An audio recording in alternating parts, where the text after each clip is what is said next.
Chennai on road பார்த்தீங்கன்னா 2,55,000க்கு உங்களுக்கு இந்த பைக்கு ஆன் ரோடில் அவைலபிளாக இருக்கும். 2,55,000 அப்படிங்கிற ஒரு ஷாக் வரலாம்.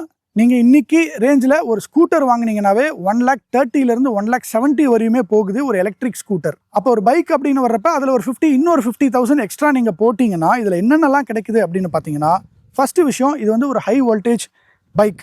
ரெண்டாவது இதில் வந்து நீங்கள் டிசி சார்ஜரை டைரெக்டாக சார்ஜ் பண்ணிக்க முடியும். மூணாவது நீங்கள் வந்து இதில் இன்பில்ட் சார்ஜர் இருக்குது. ஸோ நீங்கள் சார்ஜரை கேரி பண்ண வேண்டிய அவசியமே இல்லை. ஒரு கேபிள் கொடுத்துருக்காங்க. அந்த கேபிள் வந்து உங்கள் லேப்டாப் பேக்குள்ளேயே நீங்கள் எப்படி உங்கள் லேப்டாப்புக்கு ஒரு சார்ஜர் கேரி பண்ணுறீங்களோ அதே மாதிரி ஒரு சார்ஜர் தான். அந்த சார்ஜிங் கேபிளை மட்டும் உங்கள் லேப்டாப் பேக்கில் வச்சுக்க முடியும். நாலாவது ரேஞ்சு. இதோட ஐடிசி ரேஞ்ச் வந்து பார்த்தீங்கன்னா 200 சொல்கிறாங்க. ஆனால் நேற்று இன்றைக்கின்னு 2 நாளாக இதை வந்து ரிவ்யூ பண்ணிக்கிட்டு இருக்கோம். அப்ராக்சிமேட்லி ஒரு 150 to 170 கிலோமீட்டர் ரேஞ்ச் வந்து கண்டிப்பாக இது தரும். Depends on the riding style. Performance அப்படின்னு வந்து பார்த்தீங்கன்னா 30 பிஹெச்பி பவர் இது ப்ரொடியூஸ் பண்ணுது. டார்க் பார்த்தீங்கன்னா 70 நியூட்டன் டார்க் மோட்டரில். அதுவே ரியர் வீலுக்கு 400 Nm டார்க் வந்து இதில் கிடைக்குது.